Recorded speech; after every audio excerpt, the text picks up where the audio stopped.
Everyone. इसी Hindi literature के tips और ट्रिक्स के क्रम में अगली वीडियो हम देखेंगे। तो अगला टॉपिक है बूढ़ी काकी। अभी हमने पहली वीडियो में पढ़ा था कि कहानी कैसे कहानी में स्टार्टिंग कैसे करें, वो हमने फ्लो चार्ट देखा था। फिर उसके बाद हमने देखा था कि कहानी में कुछ कोटेशन थी। फिर उसके बाद हमने देखा था बड़े घर की बेटी। अगला टॉपिक है बूढ़ी काकी। तो बूढ़ी काकी में हम देखते हैं। तो 1921 में ये प्रकाशित हुई थी। फिर इसमें आदर्शवाद प्लस यथार्थवाद का गहरा संश्लेषण मिलता है। तो इसकी तुलना जो है भीष्म साहनी की एक कहानी है चीफ की दावत के काफ़ी नज़दीक दिखती है।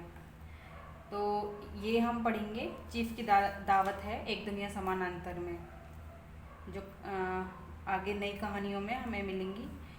तो चीफ की दावत तो वो हम पढ़ेंगे, तो उसकी तुलना यहाँ कर सकते हैं। फिर आलोचना है। आलोचना में दे रखी है कि एक ब्राह्मणी, ये प्रेमचंद की आलोचना की जाती है। एक ब्राह्मणी दूसरों की झूठी पत्तल टटोले और इससे अधिक शोकमय दृश्य असंभव था को वर्णभेद समस्या से जोड़ा है। फिर इसके बाद सदगति कहानी और गोदान उपन्यास माता दीनशैल्या प्रसंग में प्रेमचंद ने दलित वर्ग के प्रति पक्षधरता खुलकर व्यक्त की है। इसमें सूत्र वाक्य उपयोग किया गया है। बुढ़ापा बहुधा बचपन का पुनरागमन होता है।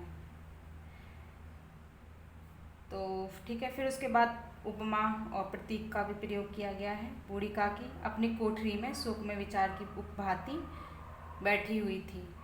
तो ये हम सूत्र वाक्य उपयोग कर सकते हैं उपमा प्रतीक के प्रयोग को। ठीक है।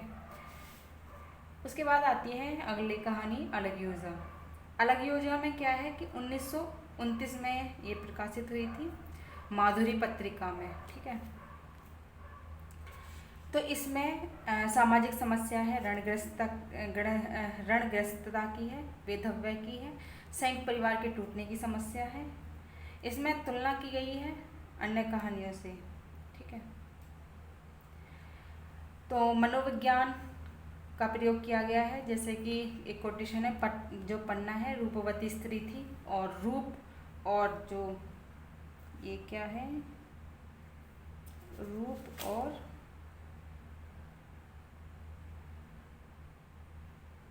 गर्व है, पता नहीं क्या। तो रूप और गर्व में चोली दामन का नाता है। तो ये पता नहीं चल रहा है, अभी देख के पता होंगी। ठीक है। फिर उसके बाद तुलना है। कुछ कहानी तत्समी शैली प्रबल रानी सारंदा है। फारसी शब्दावली शतरंज के खिलाड़ी व ईदगाह है। तो इससे हम कर सकते हैं। तो तत्समी शैली का प्रयोग रानी सारंदा में किया गया, फारसी शब्दावली का प्रयोग शतरंज के खिलाड़ी ईदगाह में किया गया है, बट अलग योजना में हिंदुस्तानी भाषा दिखती है। ठीक है। फिर उसके बाद शिल्प है। कथानक अनिवार्यता सरल है। 3 कथाएं हैं इसमें। भोला पन्ना की है, रघु मुलिया की है और केदार मुलिया की। ठीक है। फिर उसके बाद चरित्र योजना प्रभावशाली है। पन्ना और मुलिया यौवन में अपना घर अलग कर देती हैं। पन्ना और मुलिया दोनों की ज़िंदगी एक समान दिखाई गई है। पन्ना की पहले दिखा देते हैं कि कैसे वो यौवन अवस्था में घर अलग कर लेती हैं, ऐसे ही बाद में मुलिया कर लेती है। बाद में पछताना पड़ता है इनको। रघु की जिम्मेदारी आ जाती है, बाद में केदारनाथ की जिम्मेदारी दिखाई गई है। फिर अगली कहानी है ईदगाह। तो ईदगाह हम अगली वीडियो में देखेंगे। आज हमने 2 वीडियो देखी हैं।